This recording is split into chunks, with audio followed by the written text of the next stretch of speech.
आज हम जिस विषय पर चर्चा करने जा रहे हैं वो भारतीय राजनीति के विकास MP SC 008 फर्स्ट यूनिट और लोकतंत्र की समझ के लिए बेहद ज़रूरी है।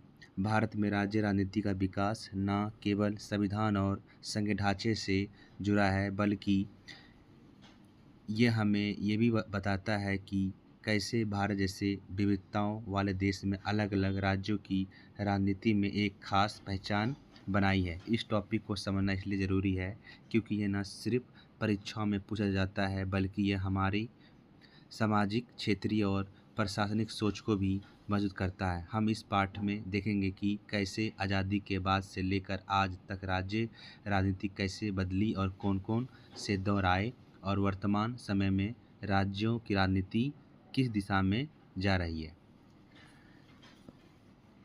भारत में राज्य राजनीति का विकास। भूमिका। भारत में राज्य राजनीति का विकास स्वतंत्रता के बाद लोकतंत्र की परिपक्वता और विविधता का प्रतीक रहा। प्रारंभिक वर्षों में जहां केंद्र का वर्चस्व था,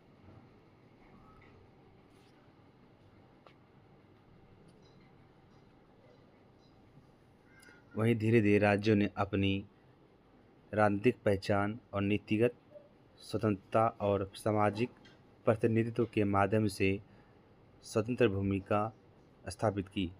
राज्य राजनीति केवल चुनावी प्रक्रिया नहीं बल्कि यह सामाजिक न्याय और क्षेत्रीय अस्मिता और आर्थिक नीति और संघीय ढांचे की व्यवहारिकता दर्शाती है। प्रारंभिक युग 1950-1967 के बीच कांग्रेस का प्रभुत्व और केंद्रीकरण। संविधान के अनुसार भारत एक संघीय ढांचे वाला देश है, लेकिन शुरुआती वर्षों में केंद्र सरकार और कांग्रेसी पार्टी वर्चस्व बना रहा। राज्यों में स्वतंत्र निर्णय लेने की क्षमता सीमित थी।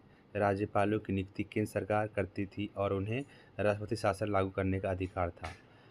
भाषाई अस्मिता को देखते हुए 1956 में राज्य पुनर्गठन अधिनियम आया, जिससे राज्यों की पहचान मजबूत हुई।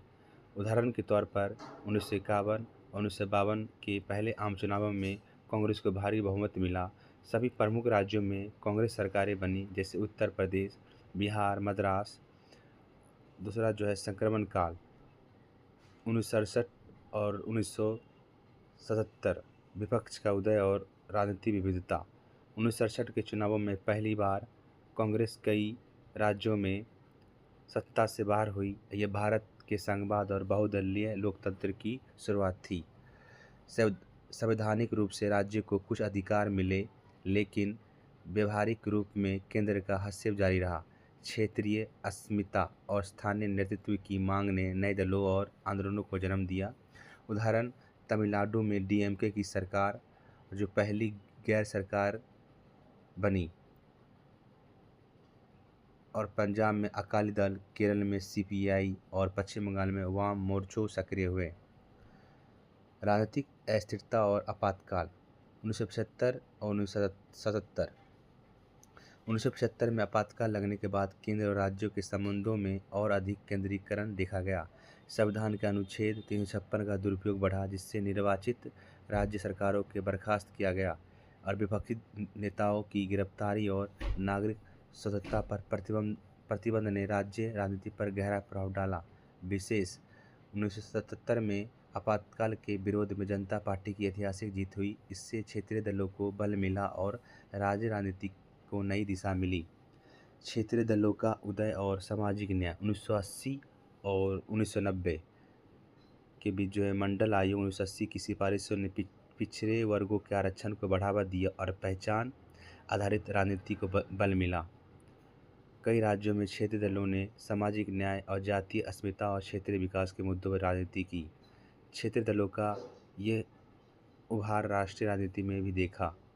उदाहरण बिहार में RJD, उत्तर प्रदेश में SP, महाराष्ट्र में शिवसेना, आंध्र प्रदेश में TDP और खालिस्तान आंदोलन पंजाब, जो असम आंदोलन AGP और कश्मीर का अलगाववाद भी राज्य राजनीति की जटिलता दर्शाते हैं।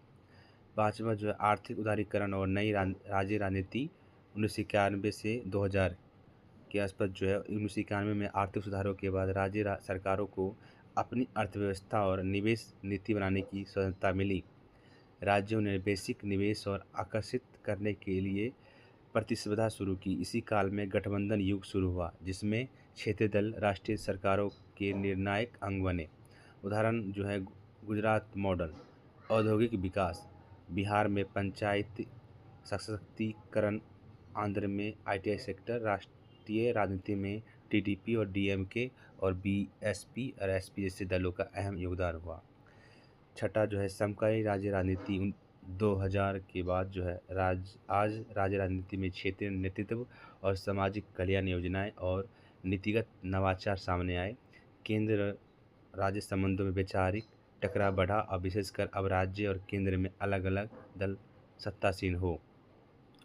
वर्तमान में दिल्ली सरकार जो है आप और केंद्र के बीच अधिकारों की लड़ाई, पश्चिम बंगाल की टीएमसी द्वारा सीए एनआरसी का विरोध और दक्षिण राज्यों द्वारा राज्यसभा में हिस्सेदारी और भाषा आधारित असंतोष।